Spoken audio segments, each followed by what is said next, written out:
Hey everybody, welcome back to Mondays with Mark. It's Monday and I'm Mark. Thank you so much for joining me again this week. And an extra special shout out to anybody that's liked and subscribed to my channel over the last week or so. I truly appreciate all the support. Thank you so much helping me grow my channel. And this Monday, we're back with another myth busting Monday. And we're tackling the myth, the common myth that I will make more money if I renovate my home before I sell. So, is there any truth to this myth? Is it right? Is it wrong? We're going to dive into it this week on Mondays with Mark. So, hopefully, you guys learn something and hopefully, it answers some questions if you are in this school of thought. So, without further ado, let's get into it and let's start separating fact from fiction. So, the first myth is that renovating your home always guarantees a higher sale price. Well, in reality, it's crucial to consider the current market trends. In some cases, renovations may actually not align with what buyers are looking for, and you could end up overspending without a significant return. The scenario I always use when I'm speaking with my clients is if you go through your kitchen and you renovate it to your specifications, but the people that buy your home want to completely remodel it as soon as they move in, well, then how much is that kitchen that you've just spent tens of thousands of dollars renovating really worth to the potential buyers? If they plan on renovating and redoing it as soon as they move in, probably not much. So you could have foregone spending that money and it really wouldn't have affected your bottom line. So there is a lot of things to consider if you are thinking about doing some major renovations before you go to market. The second point of the myth is that every dollar you spend on renovations will equal a dollar added to the sale of your home, to the sale price of your home. And the truth is, that is not true for all renovations. Not all renovations provide a high return on investment. Some upgrades and renovations may only yield a fraction of what they cost you to do, making choosing what you renovate so crucial and so important because you want to maximize your money. You don't want to overspend your budget. And you want to make sure that you're only renovating what absolutely needs to be done and what is going to get you the highest rate of return on your investment. So typically in our experience in the industry, the ones that really get the most bang for their buck, and we're still not even talking the dollar to dollar value, are bathrooms, kitchens, and finishing unfinished basements. Those are basically the ones that are most likely guaranteed to net you the highest rate of return for your improvements. So now let's discuss some kind of real world scenarios here. All right. So something you want to consider is something that we call over improvement. And now let's imagine that you invest in some high end upgrades in a home that's located in a neighborhood where most homes have a lower price point. This is what we call over improving, and buyers may not be willing to pay way over what market value is in that area for the upgrades and the features that you have put into the home, even though they may be spectacular.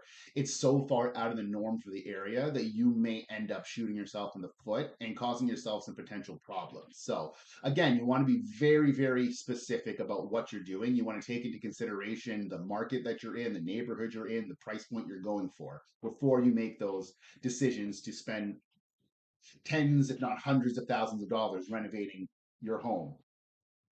Okay. Another thing we want to consider is market timing.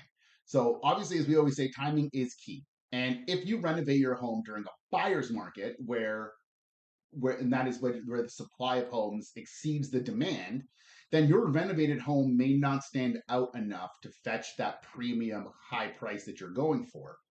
And on the other hand, if it's a seller's market and the supply is far lower than the demand, then renovations may not even be necessary for a quick and profitable sale because the demand is so high and the supply is so low that you can actually probably get the same results without going through the renovations and spending the money and investing the time. So, what should you focus on when you're preparing to sell your home here in London if you want to do some renovations?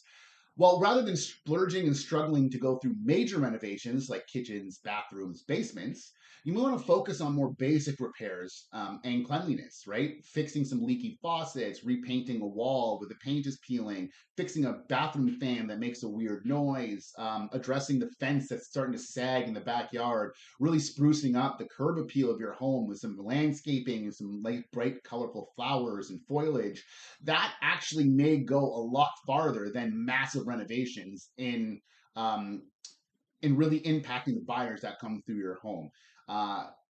Because they're more often than not, obviously we're always looking for major issues, but we're also really more than that, we're looking for the small things because those can really add up. So if you can tackle like leaky faucets and some quick painting, well then you can make your home look brand new, address a lot of the issues that you may think or may hinder a buyer from putting an offer on your property without going way into debt or spending a lot of money. So there are definitely ways around it, and that is exactly why you should speak to a realtor that you know and that you trust. And if you don't know one, well, then that's why we should meet. You can give me a call. I'm always happy to offer my advice and help you and your family out and making those decisions and finding out what really is the best move for you and your family. So there it is, guys. Is it a myth that we busted? Not in a traditional sense, but I think that I've provided a lot of information and hopefully a lot of food for thought if you are thinking about possibly doing some renovations before going to market. Well, give me a call because that's exactly why we need to meet. My information is never hard to find. You can find me right here on YouTube. I do Mondays with Mark Reels on Facebook as well every Monday, and you can find me on Instagram. All the regular places that you would look for people, you're going to find me there. So make sure to hit me up if you have any extra questions. If you have any content that you'd like to see me cover in these Mondays with Mark and a future Mondays with Mark episode, then leave them right here in the comments under the channel. I read them all, and I'd be happy to implement some new some new topics if that's what the general public is feeding for. So, again, thank you so much for joining me. Please don't forget to like, subscribe to my channel. I really do appreciate it. And have a safe week. I'll see you next Monday with Mark.